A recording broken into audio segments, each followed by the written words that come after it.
discussions and tutorials on nerdy subjects for people who aren't necessarily nerdy themselves. With you today, myself is your nerdy tutor George, and with me here today, my mother of mothers, my mom. Mother of mother, because Mother's Day is coming up. It's very close. Yeah. And so we're not going to talk about a mother, but we're going to talk about probably the mother of all monsters. We're going to talk about King Kong. Oh, an absolutely fantastic topic. Yes, because the newest Godzilla versus King Kong has just come out in theaters here. We're recording this about mid-April. It's come out in March 31st. Now, it's available, now this is, if you're listening to this in the future, this is pandemic. This is still in the middle of COVID pandemic. So it's released in theaters, but it's also released on HBO Max I as have well. one vaccine. I have my first shot. And I'm waiting. I'm in line to get mine. Oh, very good. Yes. So right now you could go to the theaters and theoretically watch it, or you can watch it from home if you have an HBO Max account, which is kind of like Disney Plus. Okay. So there are options to wanting to watch this if you want to, and it will be part of the homework. But if you don't want to get a full HBO subscription, for even just a month, there are other alternatives like watching it in the movie theater if you want to. Although that might be a lot more difficult for some people, obviously assuming pandemics. I will say AMC is open. Mm-hmm. They have distance seating, and because I am an AMC member, and I think I'm getting ready. Cause I have my second shot coming up. I think I'm getting ready to go to the theaters. All right. So let's get you up and ready for King Kong. So, King Kong, we're primarily talking about the giant gorilla. Mm-hmm. He's originally created in 1933 by a gentleman by the name of Merian C. Cooper. Now, this is a gentleman who has been fascinated by primates for all of his life. And mind you, I've actually gone primate tracking. Yes, you have. In Uganda. Mm-hmm. Chimps and gorillas. These are more of the gorillas, is it? Sat an hour with a family of gorillas. I saw a YouTube video on this really kind of bizarre-looking primate that looks almost like a plush animal. There are some. The baby gorillas look almost like a plush animal. Actually. Oh no, this one looked like at least an adult. Wow. It was really kind of cool, but kind of also just kind of alien looking as well for a little bit. I like my primates, except I can tell you that I've seen them eat lizards, and it's not fun. It's not pretty. Well, you get your protein where you can. Yeah, I was baskless, and I felt sorry for it. So created by Merian C. Cooper for obviously the title movie of King Kong. With Fay Wray. Yes. He actually came up with the idea. He's been a big fan. He was originally a big fan of primates initially, and then after his 1929 movie, The Four Feathers, decided that he wanted to do his next movie about primates. And upon landing at RKO, which was a big movie thing, big old time studio. Mm-hmm. Yeah. He eventually landed. Decided that he was going to make his. Going to make this monster huge. And as a result of making him huge, came some interesting notions. He actually thought of the ending before he ever came up with the rest of the movie. Oh, really? Yes. So the idea of climbing the New York life insurance building here. Mm-hmm. I had the notes here. New York insurance building, excuse me. And fighting off warplanes was originally a part of his. Which is what he envisioned at the end of the day. Now, he originally envisioned his monster being like 40 to 50 feet tall, but for the purposes of carrying a human being, they ended up deciding to shrink it down to about anywhere from 18 to 25 feet tall at the end of the day. He was still big. It's still a big monkey. And so, again, even more interesting here is that Cooper liked the idea of King Kong fighting dinosaurs as well, which is a hallmark later on that to Godzilla, I think, but that's actually a very interesting story as far as later on. And even the name of King Kong is actually kind of a little bit of a misnomer here, because again, Originally, in original screenplays for this, that when they were first fashioning the story, he was just known as the Beast, which was not a very fancy name at all. They eventually tried to change it to Jungle King, which the studio didn't like at all. And so there was a number of different options that the studio kept kind of giving him. One of the names was Kong that he liked. But a number of docudramas that were coming out at the time were just single word things, and he didn't want them to kind of get blurred in with them at all. So he came up with King Kong to kind of differentiate it at the end of the day. And this is where we get, King Kong at the end of the day. Again, I mean, the 1930s. So unlike so many of our monster creations, which are sort of envisioned in other places like Japan, this one is American made. Yes, very much American made. And for all my research here, there's like no major allusions to like anything really. I mean, like there's no like greater sort of allusions to it. It's just a man who wanted to make a giant monkey movie. Very cool. I wonder why he chose the New York Insurance Building rather than like the Empire State Building. Because at the time, the New York Insurance Building was the tallest building in the world. Oh, okay. So the Empire State Building hadn't yet been built, I believe. Well, because I was going to say I don't know. I've been on the top of it, which was very cool. Although you and I have been on taller because the building we went up in Tokyo is taller. That was very cool. So Empire State Building. Let's see here. When were you built? It's such a cool building. We're both sitting here with our phones. We live in an amazing time that we can do just that. Pull up this information, yeah. So at the time, eventually became the tallest building in 1931. But at the time when they were developing it here, the New York and Life Insurance Building was the tallest, and I think they ended up maybe changing it to the Empire State Building eventually in the end. Yeah, because the Empire State Building is just so iconic for New York. Oh yeah, and it's so Art Deco and it's got that cool kind of Gothic exterior and that pretty building. Yeah, it's really cool. Yeah. So interestingly, let's go over some of the fictional history of it here. Okay. So the fictional history, when I mean, is for the original version of King Kong. We'll talk a little bit more about the legendary version, which is the newer movies that have come out here recently in the last 4 or 5 years here now. Okay. But are we going to talk about the Jessica Lange version?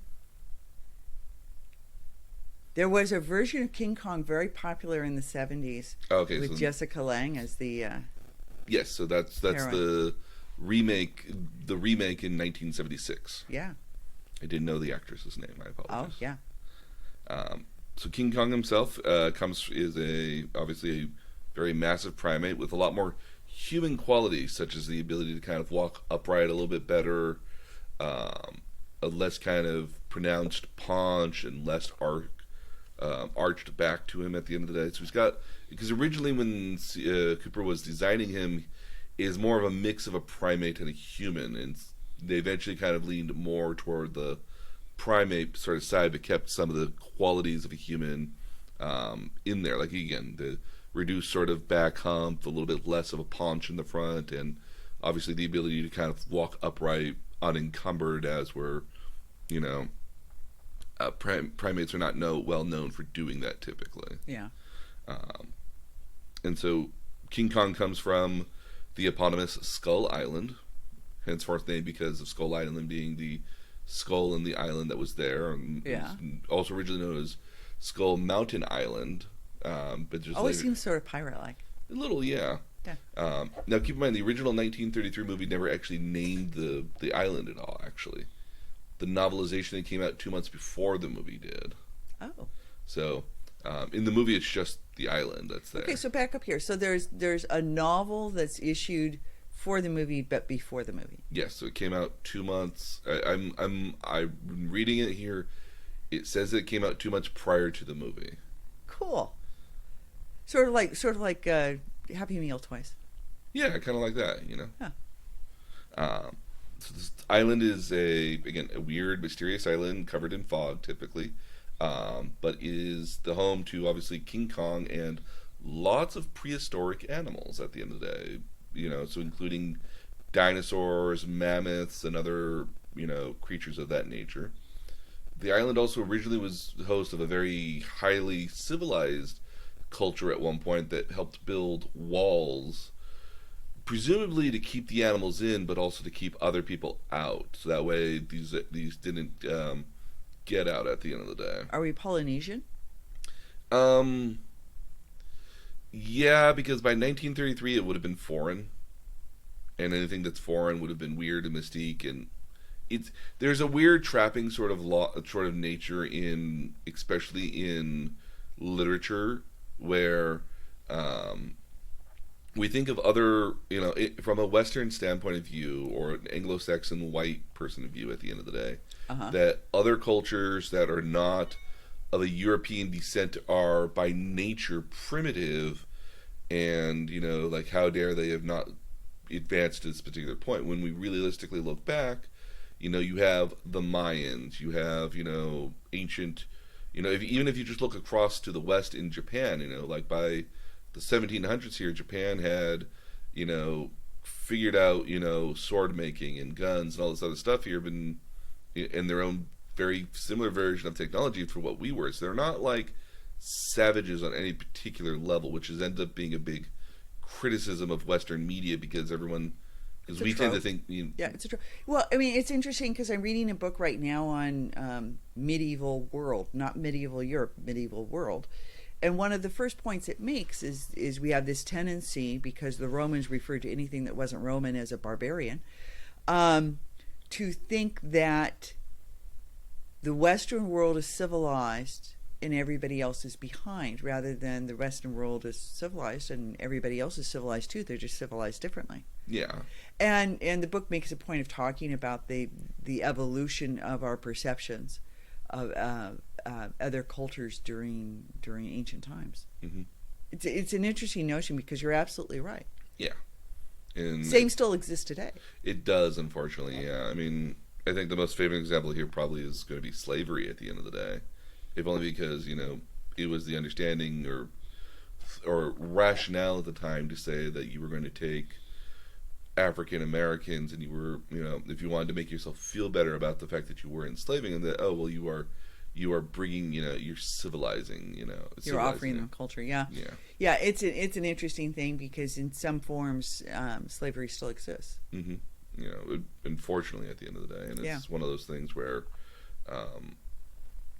just the controlling nature of it is just just unpleasant on various levels. But again, I mean, from our vantage point here, we have the vantage point of hindsight and perhaps a different look at stuff versus what other people had back in the day. It's kind of hard to throw shade at them when. Yeah, no, I mean, I think people refer to it as an evolution of thought. I think of I don't think of it as enlightened, but a realization of what reality really was. Because perception is everything. Oh yes, absolutely. And you see it. I mean, you see a lot in movies from the 20s and 30s and 40s that are reflective of the time period and the culture that they were done in. Yep. So is this an Atlantic Ocean island, a Pacific Ocean island, or we don't know? It's hard to say. I want to say it's probably Pacific, because the way the tribe is more Polynesian and in nature versus immediately I wouldn't know what would be more Atlantic sort of thing because there's not a huge amount of islands in between. There are islands off the coast of Africa. True, yeah. On both sides. And again, it could be. Would love to go to Madagascar. I hear there's penguins from there. Yeah. But yeah, so it's. I think the film tried to keep it vague, but again, by the nature of it, it was probably more Polynesian and African influenced than anything else. Yeah. And this again, culture here was highly civilized and somehow got degraded at some point here and become more, not necessarily savage, I think is the best way to determine it, but for 1933 they would have been considered. It would have been considered like, savage. Like they have spears. Undeveloped. Ooh. Yeah. spear is a good technology to have, but poor. They don't even know how a gun works. Oh. Yeah. So, King Kong himself, the size of King Kong has differed over the centuries, or from the various films. Now, again, take a wild guess how many King Kong films there are. 5. There's actually less than a dozen, and like 3 of them are animated. Really? But there's not a lot of King Kong stuff out there at all. Well, the Fay Ray one was really famous and got reshown. I mean, I can remember seeing it on TV during the 60s. You know, it was a famous film and considered quite incredible for its time. Yeah. And the Jessica Lange version, the 70s version. Yep. Quite popular. Very popular, yes. Yeah. So keep in mind the 1933 version. Did you know there was a second movie that came out 9 months later? No. Oh, yes. The second movie here is Son of Kong. It's interesting because Godzilla had a bunch of Godzillas. You could watch a Saturday matinee of Godzillas. Oh, yes. So actually, that's actually kind of famous here. So what's been interesting about Godzilla here at the end of the day, or excuse me, King Kong here at the end of the day, has been the rights over him. Oh, okay. So famously, what ended up happening was that in 1962, RKO licensed King Kong to Toho Pictures, which is the people who did Godzilla at the end of the day. And so there were 2 Godzilla films, or there were 2 films that the Japanese had created here. There's King Kong films, yeah. So there's King Kong versus Godzilla, and then there's King Kong Escapes. King Kong versus Godzilla is obviously the first time either of them met, but keep in mind that it's also almost been nearly 30 years since King Kong had been in a movie. Well, and I just got done saying that I remember seeing the Fay Ray version during the 60s. That may be why. Mm-hmm. I'm almost certain. Timing-wise. Yeah, I'm almost certain that it was. It's also the first time that either King Kong or Godzilla were in color. So I think that's an interesting note here. Some of the major differences with King Kong, though, is that he comes from an island called the Faro Island, which is opposed to the Skull Island. He's able to absorb electricity. Don't have a good understanding of why on that one. Well, you'd have to though, because if you're walking in downtown New York, you've got lampposts and all these sorts of things. Mm-hmm.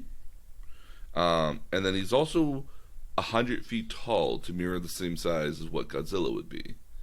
Because originally King Kong was only about 18 to 25 feet tall originally in the 1933 movie. So in the Toho version here, they've scaled them up because, again, if you're only about a quarter of the size of what is Godzilla, that's not entirely a fair fight and also not easily filmable. Oh yeah, because the scale won't work. Yeah, unless you use a lot of very deceptive puppetry. Well, and you got to think of it in terms of floors, because in older buildings, floors are 12 feet floor to ceiling, Mm-hmm. stacked. In newer buildings, they're 15 to 16. So that's not that many stories. No, but again, I mean, looking at so even if we go back to what was Godzilla when we looked at him from like Shin Godzilla as an example, he was probably as tall as like a 15-story building. Yeah. And I imagine that would probably be what would be more common size of buildings, having like 10 plus floors and not be normal. Would at least, for us at least, would be about typical at the end of the day. But as you get to... But that puts him like 230 feet tall. True. The real problem that you typically have with that you would have with that size of a building, though, is going to be the streets. Because if you... They're too narrow for him to get... They'd be way too narrow in a lot of cases for you to even travel down. If you Well, I mean, the coolest thing about King Kong really is in terms of scale with skyscrapers, doesn't matter because he can climb them. Mm-hmm. Godzilla can't climb them. No. And again... Well, I guess Godzilla... Well... He could climb them, but again, I don't think it would support... It's not like King Kong. King Kong can definitely climb them. Yeah, and King Kong in the case of... If he's in the 1933 version where he's only about 18 to 25 feet tall, then it's a lot more of an easier thing because the building will probably be able to support Well, some he of that climbs. weight. Mm-hmm. Oh, yeah, again, he It's does. famous. It's famous for that climbing, that one scene. Yeah. So again, at some point here in this movie here, the two of them are fighting on different portions of the continent here, and somehow they capture King Kong and put him at the very top at the summit of Mount Fuji, and him and Godzilla duke it out on Mount Fuji. Oh, how cool is that? And there's no clear winner because they both fall into the ocean. Only King Kong comes up to the top. Can we back up here? Mount Fuji isn't near the ocean. It's not. Technically, no, it's not. We've been there. It's on a lake. You could fall into the lake, but it's not near the ocean. You could get to the ocean relatively easy, though. Okay. I mean, within reason. I have to look at a map, but it's a ways inland. I mean, I would think within reason you could. Yeah. No worries. I'm just saying. Beautiful. It's again very beautiful. Little cloudy. A little cloudy. Hazy. Mm-hmm. Yeah. So you have so at the very end of it here, King Kong surfaces to the top of the water and then swims back to his island, versus Godzilla isn't seen, but it is probably like presumed that he's still there. So that's the first. So King Kong can swim. So King Kong can swim, yes. Long distances. Very much so. Very cool. So the second movie, which is King Kong Escapes. So remember when we were talking about Godzilla, and we were talking about, and you looked at me funny when I said there was a Mecha Godzilla? Yeah. Well, how would you like to know that almost 6 years before there was a Mecha Godzilla, there was a Mecha King Kong? Okay, so who drives that suit? I don't know. So apparently in King Kong... I mean, I see a tie-in potentially with Planet of the Apes, but... potentially in the future, yeah. Yeah. So in King Kong Escapes, apparently there's Mecha Godzilla, or excuse me, Mecha King Kong, and I apologize, I'll make that mistake here. Yeah. That is digging underneath the North Pole to get some sort of element X. When the element X is radiation kind of fries the circuitry of the Mecha King Kong, who starts going on a rampage. And so they scoop up King Kong thinking, oh, well, we can get him to keep digging in the North Pole to get what we need at the end of the day. And then they fight in the North Pole. So King Kong and Mecha King Kong fight. Fight in the North Pole. What time period was this done in? 1967. Wow. Okay. I know, right? It's interesting. Mm-hmm. Because King Kong during the 60s, I would tell you, was very retro. Yes. Oh, no, again, I it's hard for me to say because it's extremely retro for me. Mm-hmm. The CGI, the special effects don't hold up for me necessarily, but I mean... Oh, it's stilted to the point of being very cliche. Yeah. But considering the time period in which it was done, and from the vantage point of somebody who first saw it in the 60s, not bad. Actually a pretty decent effort. Yeah. It hadn't been done before. No, and again, I mean, for what it was, it's more than serviceable at the time. I mean, like, it's amazing, and the stop motion animation to generate it here is, for what it is, is Oscar. You see Fay Ray in King Kong's hand. Mm-hmm. The model set for that was amazing, apparently. Yeah. You used to be able to see it at Universal Studios. Yes. Yeah. Until the fire. Yeah. Although they are in the process of rebuilding it. So you knew that you could see it. Yes. Yeah, because I remember. We've done that tour before. Oh yeah, that's right. Yeah, so in Universal Studios Hollywood, we did the tour, which had the King Kong exhibit in it, so we were able to travel past it and see it. Yeah. We also got to visit the Addams Family house for again, I thought was really cool because it was Addams Family. Yeah. But again, yeah, it's still a very cool tour at the end of the day. Yeah.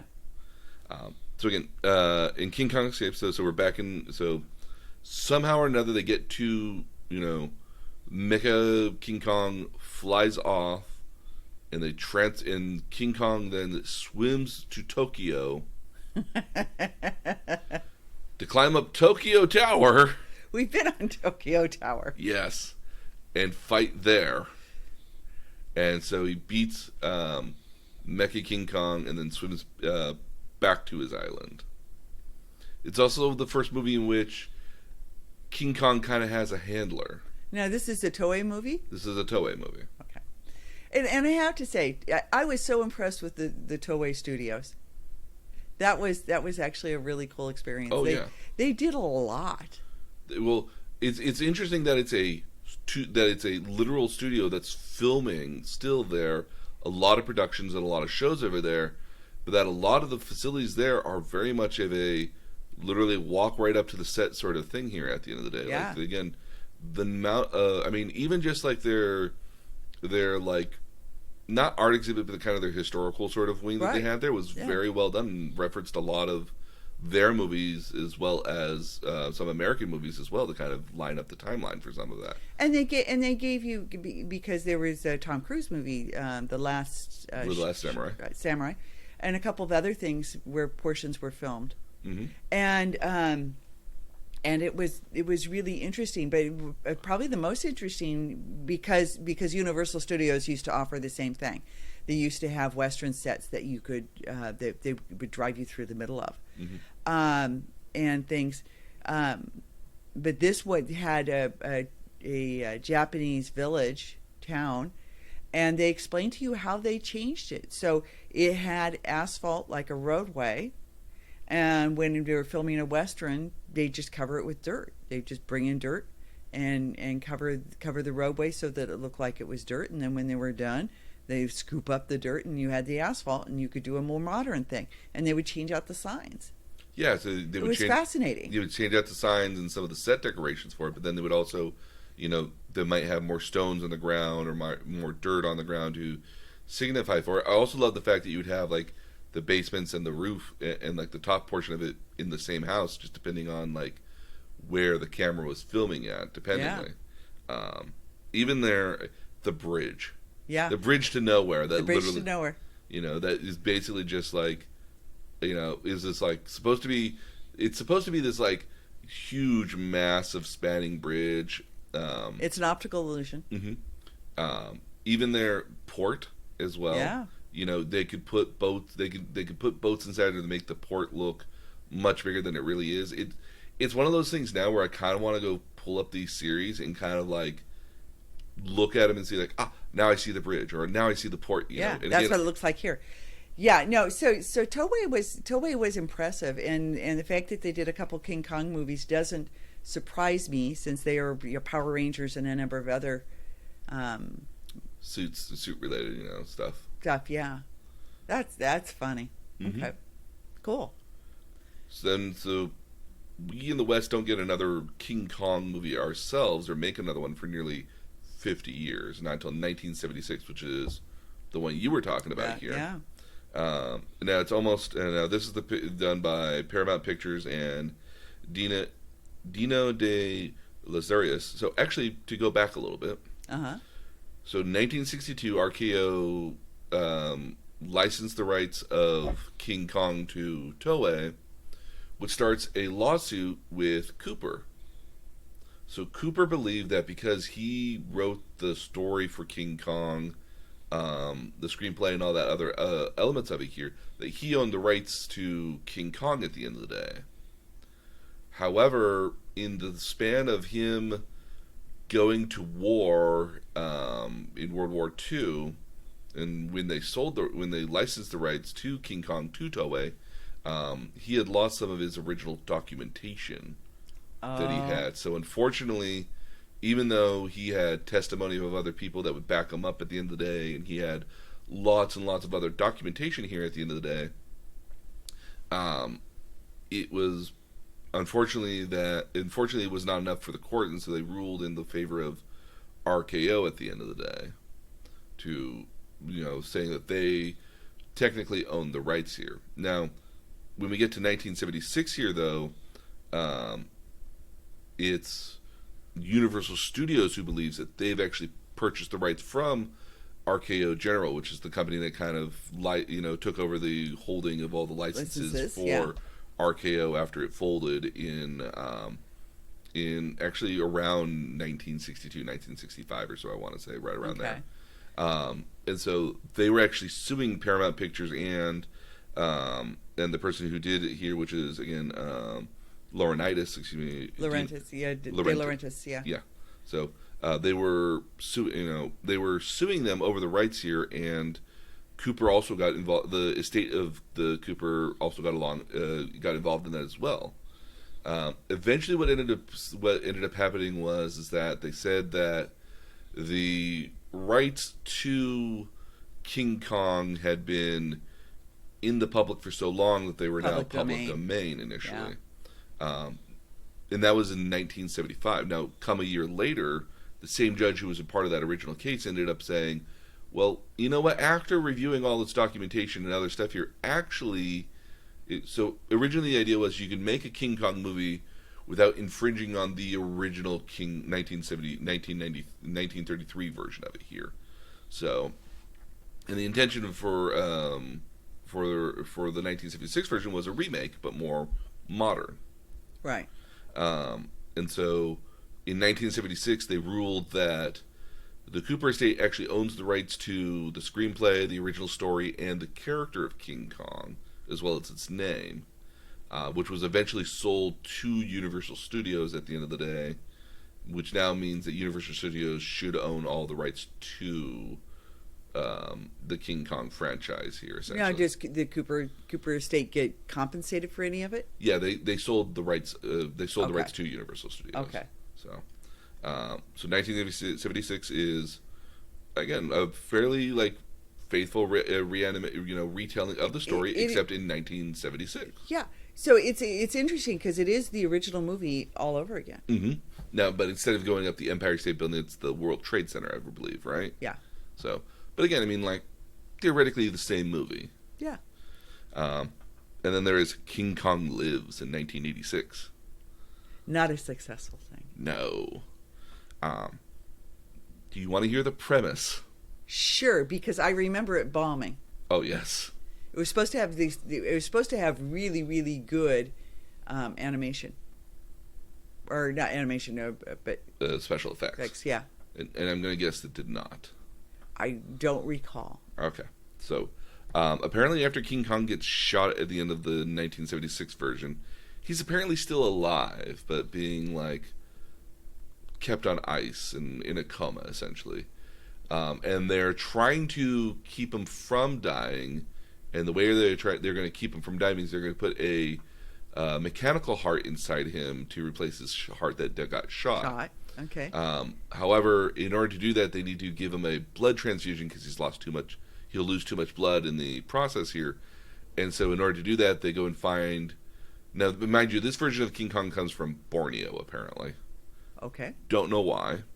Because you have to go back to Borneo and find another ape King Kong size to give him a blood transfusion. Yes, and they do. And guess who they find? They find a Lady Kong. Oh, of course. Hashtag Bride of Frankenstein. Hashtag feminism. Yes. So the entire element goes fine. They get,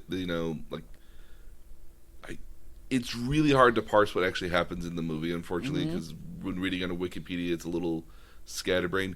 The ending of the movie is that King Kong eventually dies, unfortunately, at the very end of the movie, but Lady Kong gives birth to their son, who now her and their son go back to Borneo and lead a happy life at the end of the day and never heard from again. Okay. So you still have the possibility of yet another King Kong movie, because you have a son. Yes, you do. You have a son. Okay. So flash forward about 20 years later, we haven't had a King Kong movie at all. Mm-hmm. Until we get to the Peter Jackson 2005 remake of the 1933 movie. Yes, which also didn't do well, from what I recall. It was well received by critics, but it's a 3-hour movie. And a lot of the movie focuses on what is the filming of King Kong at the end of the day.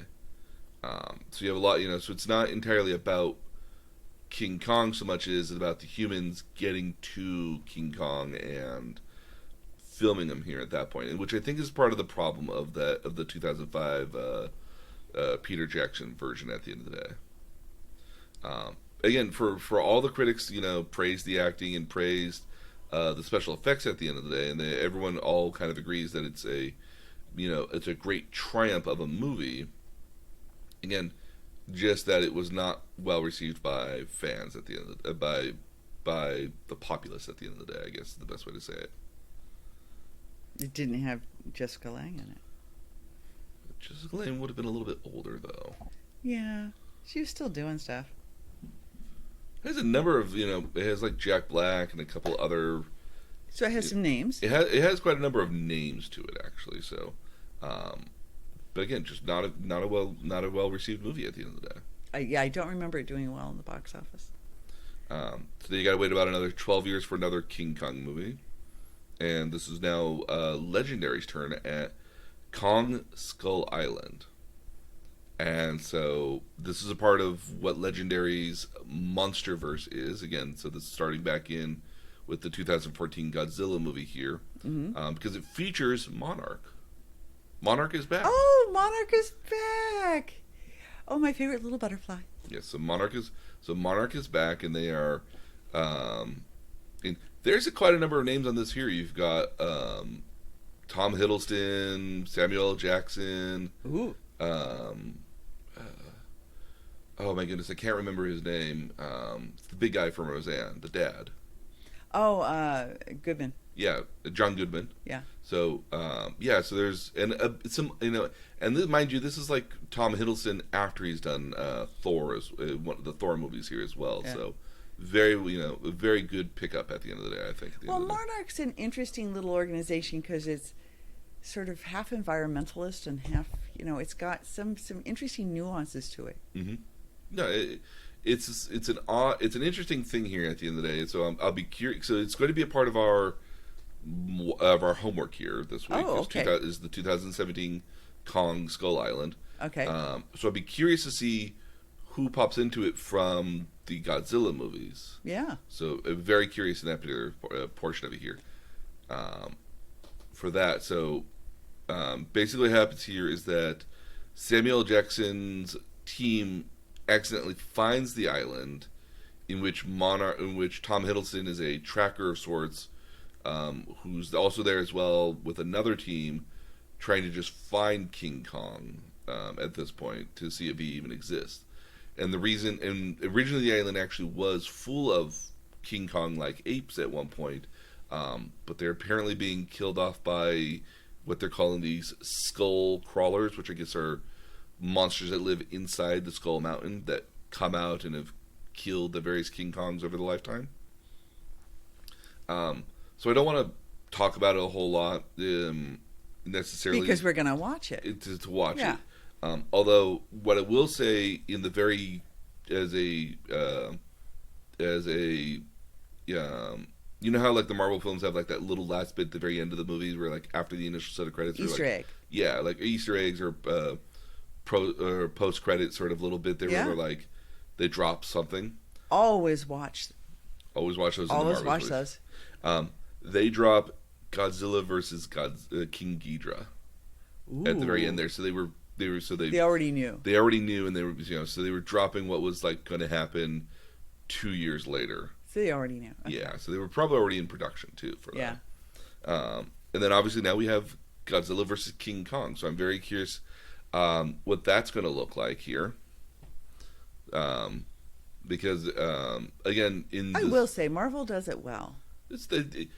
Marvel's done a really good job of it because they know kind of their target audience, and they know that I think the big, as a sidetrack here, what's made the Marvel movies really successful is that you don't have to be a Marvel fan to watch the movies. You could be me. You can watch the movies on their own, but if you watch the movies and you watch the other movies, you feel rewarded that, oh yeah, I remember that.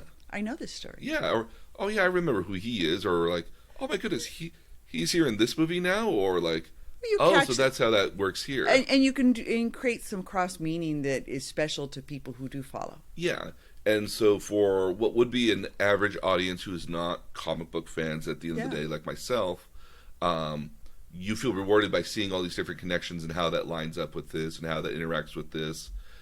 Versus me, when I go watch it, I look for all the little itsy bitsy, little tiny little details. There's like, when Captain America leans over to the agents and says like, "Hail Hydra," and I'm just like, I know what that's in reference to because that's a reference to a recent comic book thing in which Captain America was brought back to life as a Hydra agent. Yeah. So like, there's cool little elements like that are in there where You're you're like, totally over my head. yeah, and again, for a lot of people, it wouldn't make a whole lot of sense. But from if you're reading the comics, it's like Builds loyalty with your fans. it's There's something special just for them. well, not only does it build loyalty with your fans, but it's also just one of those nice little rewarding sort of features at the end of the day where you're just like, for everybody else, it'll just be like, oh, because Captain America already knows they're a part of Agents of Hydra, he knows that not to trust him in general, and so he knows what will get their attention and will get them to trust him at the end of the day versus me where I'm just like, oh, they're referencing the comic books again. Yeah. Good job, guys. Yeah. In settlements like that. And again, Tom Hiddleston, Loki, has a new series coming out on Disney Plus later on this summer that's going to be based off the events of Endgame. I saw that. I'm looking. I hope we do that. We will be doing that. We also will be doing. I believe we're on episode 5 right now, but we should be finishing up episode 6 here next week. Will be the Falcon and the Winter Soldier. So there's that series going on as well on Disney Plus. So we have topics coming up, rather. So just as a sort of an off-topic question, but there's a lot of content coming out right now, in episodes, and how much of that is pandemic driven, or it must have already been scheduled prior. It's just driven by how we watch TV now, I guess.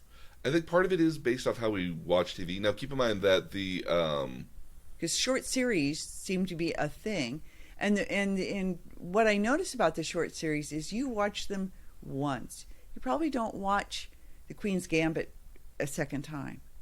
Well, I think what you can get through there, especially in a TV series, is that you could tell, so Queen's Gambit is about 7-8 episodes, I want to say, right? Yeah. Something around there. Yeah, you could binge it one weekend. And have. Yeah. I think in that particular nature here is that The WandaVision as well. Yeah, WandaVision was 10 episodes. Falcon and the Winter Soldier is going to be 6 episodes. Famously, it was supposed to start the Phase 4 of MCU, followed by Scarlet Witch Black Widow here, then by Scarlet Witch here, WandaVision then. But obviously, due to the pandemic, they wanted to hold out on releasing what would be, a big movie and theoretically less hurrah for Scarlett Johansson in the Marvel Universe until on film, because you're going to get a lot of payday for that versus if you just release it on a streaming service. But then you hold it in the can for too long and then it becomes an issue. Yeah.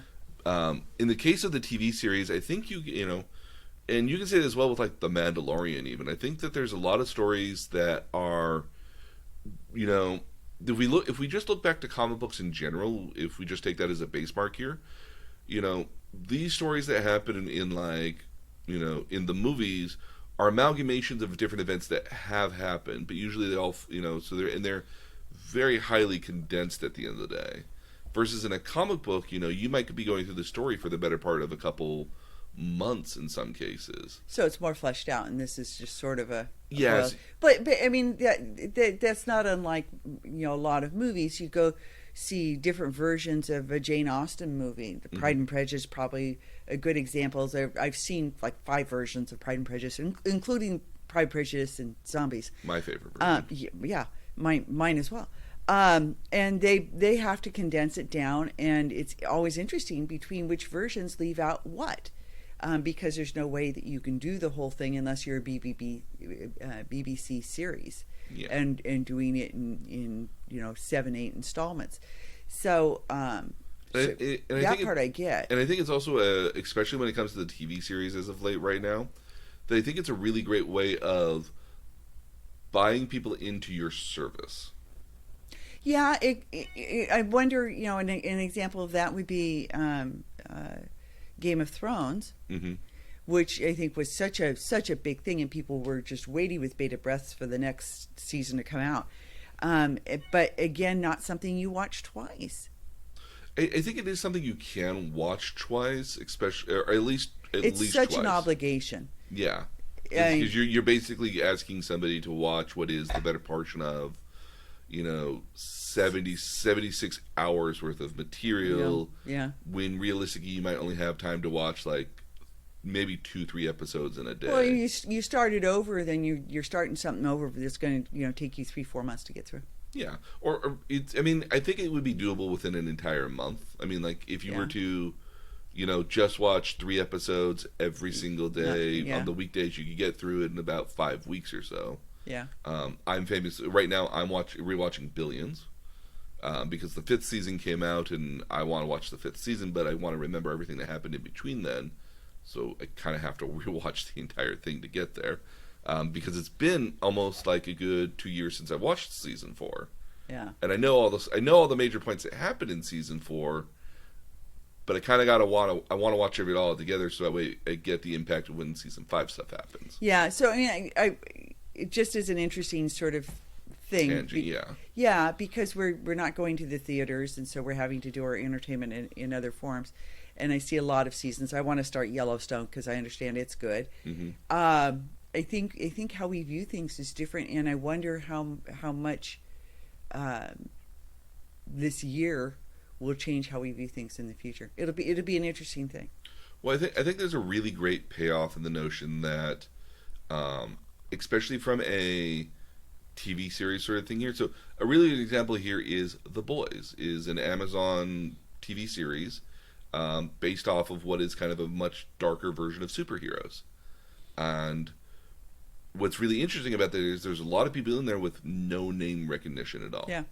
And I think what the option right now for these TV series really is to be able to, especially in a long running franchise, in series that you would like to keep going for a long period of time, that you can bring on these actors to play these roles for year, They're willing to take that obligation. yeah. And it's a good steady paycheck at the end of the day Yeah. as well. I mean, like, it's one of those things here, especially when you do Game of Thrones, that you will probably film Game of Thrones for the better part of 4 or 5 months, maybe, depending on who you're filming with, and then where you're filming at, because again, Yeah. I mean, like, they did a lot of locations. yeah, I mean, famously, Daenerys here never met her other co-stars until never actually acted with her other fellow co-stars for years in some cases, because her stuff was always on the other continent, and they were always filming in, I think, Morocco initially. Well, I've been actually to one of the sites in Morocco that they filmed at. yeah, so Ben Hadou, which if anybody ever gets to go to Morocco, go to Ben Hadou. Because it's where Gladiator and Game of Thrones and just a whole list of things were filmed, and it is like stepping back in time. yeah, and again, so she's in Morocco. Other people are in Scotland at the end of the day, and then you've got We're going to the castle in Scotland, nice the one that is where the wall is. Oh, Yeah, we're going to that castle. It's also used in Monty Python's Holy Grail and a couple of other things. So we are going to that castle. I'm excited. yeah. So Yeah. yeah. I mean, I think in an episode, I mean, and again, now keep in mind here, like, for me, I didn't know a lot of those actors in it. Some of the older actors I did know prior in Game of Thrones, Yeah. but a lot of the younger actors, whoever played Jon Snow, like, I'm curious to see what he plays next. Yeah. The person who's playing Daenerys has played a whole bunch of other stuff here. I've seen her in other stuff. Yeah. She looks completely different. Yeah, it's like night and day. 'Cause Yeah. I saw her in like the Terminator movie with like brown hair. I was just like, whoa, wait a second. Yeah, no, she's in actually one of my favorite movies, which is Me Before You. Sansa is also Jean Grey in X-Men, in some of in the new X-Men movies here. So that's an another interesting turn here. And again, those characters have those actors now have got clout and say like, oh yeah, I was in Game of Thrones. I was that gives you more leverage going forward in a lot of those cases as well. Yeah. So I think episodic TV, I think especially as it is right now, is looking to be able to tell those more interesting stories. I mean, like you look at, I think this goes well before this at all in a lot of cases. I think this really goes back to HBO. Yeah. When you go back to a lot of their series like Oz and Prison Break and a lot of these other, Yeah. big high concept shows that spent Orange is the New Black. yeah, and you spend a lot of money on these shows, and you can see series in like FX and The Walking Dead. Like Yeah. Clearly there's a market for these TV shows where people want a higher budget and a more not necessarily an episodic show, but more of a story driven show at the end of the day. And because there's a market for it, people will want it. Will gravitate toward it at the end of the day, naturally. Yeah. And I think that's why we're getting a lot more of these series. And I think it's just the fact that now you've got major players like Disney on board with it here, and especially in the case of the Marvel franchises, famously, Fox had wanted to make a live action syndicated or a live action X-Men TV series for years, because it would lead itself very clearly for episodic television. Yeah. But Marvel would not give them the rights initially. You had Agents of S.H.I.E.L.D. Which was not an X-Men series, though. That's all done by Marvel. We're talking way back in the early 90s, in the mid-90s. Well, here. yeah, not X-Men. I'm just saying that's... Yeah. So, but going back to Godzilla here. Yeah. Or, excuse me, maybe we'll King get Kong. a King Kong series. King Kong. Maybe. Interesting. You get the son and the mom out on the island. So we're not going to talk about Godzilla versus King Kong because I haven't seen it yet. Yeah. It is on our watch list here, so we'll fire up ways to watch it. But we come back to King Kong here. King Kong is in a lot of pop culture. I mean, like, I can remember plenty of allusions to King Kong in, like, The Simpsons, Futurama, even The Muppets even. I can remember the scenes in my head.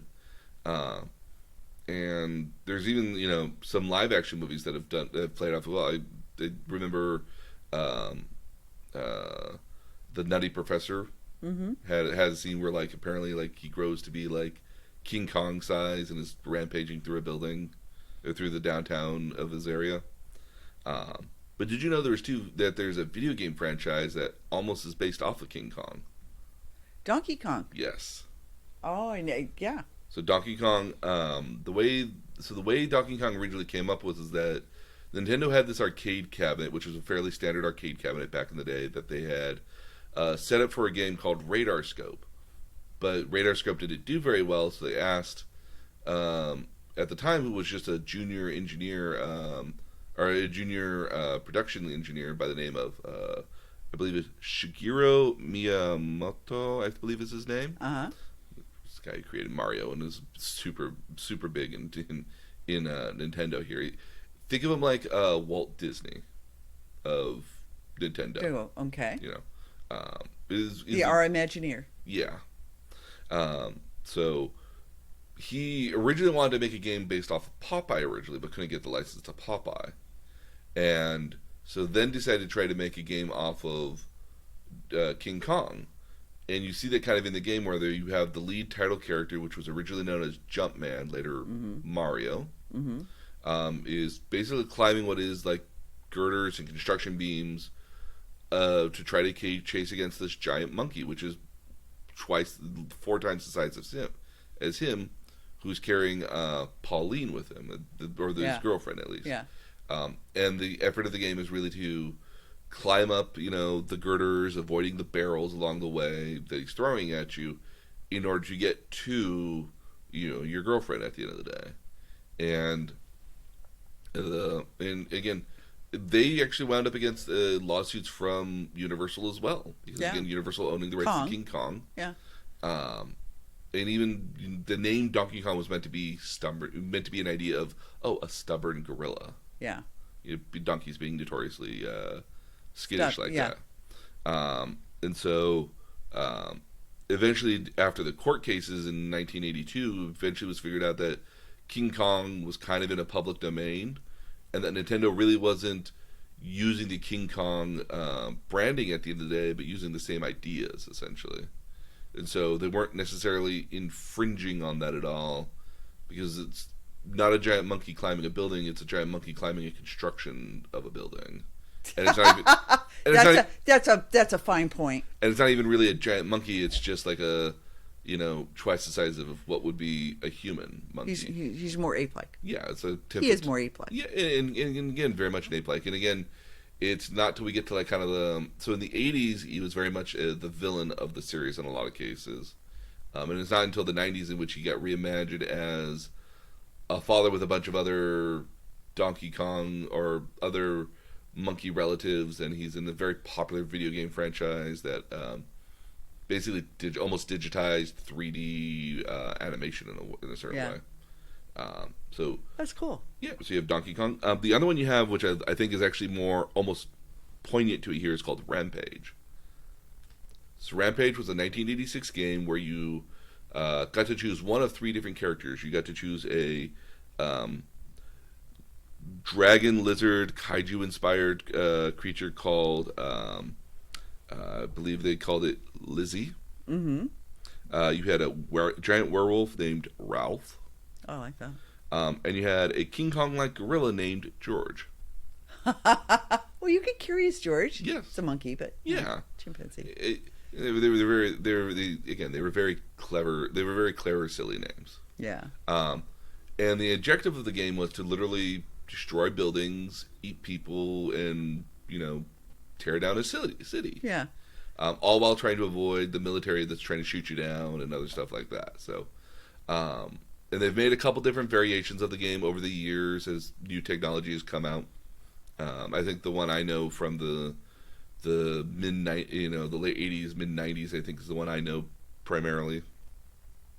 But they've also made a movie out of it in 2018. Is this Wreck-It Ralph? No. This is Rampage. Oh, okay, Rampage. And okay. Starring The Rock. Oh, really? Starring Rock, Dwayne The Rock Johnson, who is a former Army Ranger who has turned zoologist who is caring for a albino Western lowland gorilla, because they specify it, who also knows sign language. Oh, of course. Named George. Yeah, of course. Somehow the monkey gets something. They're testing something in space which is designed to do certain objectives. At the end of the day, they're doing research in space, and a rogue meteorite hits the station where they're doing the experience on, and launches this toxin down onto the planet. One of them gets hit by George, which increases his size to King Kong stature, and does the same thing for a lizard and a wolf as well. And so The Rock, through sign language, tells George what to do to go beat up the monsters. That's cute. So, it was a very cute movie as well. I mean, I enjoyed it quite a bit. I would have included it on here, but again, it's not King Kong. It's not King Kong, yeah. It's not King Kong. It's King Kong adjacent. Yes, that's the exact word I wanted to use for that. So again, a little bit of a shorter episode here today, because there's not as much on King Kong necessarily as there is on Godzilla. Godzilla, I mean, Godzilla's got a lot of history behind it, in a lot of allusions to metaphors and historical events kind of tied to it as well. King Kong's just, from all extensive reading here, is just about a monkey climbing a building, and just about a monkey climbing a building. And holding on to a beautiful woman. Oh, yeah. Yeah. As all guys would like to. Yeah, exactly. Yeah. And they faint. In the hand. Yeah. So this will be a slightly smaller episode, but again, our homework here for this week is going to be Kong on Skull Island, which is available on YouTube. It's about like $4 to rent it. Yeah. And then Godzilla vs. Kong. Now, again, when we come back next week here, it will be a spoiler episode for that particular case, because we will be talking about Godzilla vs. King Kong, which will still theoretically be in theaters. Yeah.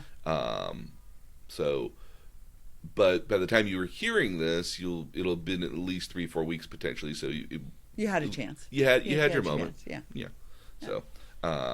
So we're going to post all these notes on our website here at the nerdtutorialpodcast.com. We also have our Facebook group as well, where we follow, keep on the conversation essentially, and that's going to be at facebook.com/ Facebook.com//nerd tutorial podcast, all is one word. And then if you want to follow me on Twitter or any of the other topics that we're discussing on Twitter, or see any of the other previous topics and any updates that we have on those, you can visit us at on Twitter at nerd_tutorial and drop me a line there and let me know. And if you even have ideas for future episodes, somebody sent me an idea for a future episode. Oh, very good. And I have a lot of homework to do on that to get what I want to do on it to work. Okay. Because I will need my webcam should work for it ideally. Okay. So there is that. But for now, we do hope that you stay safe out there in these weird times. And we'll see you guys again next time. Bye.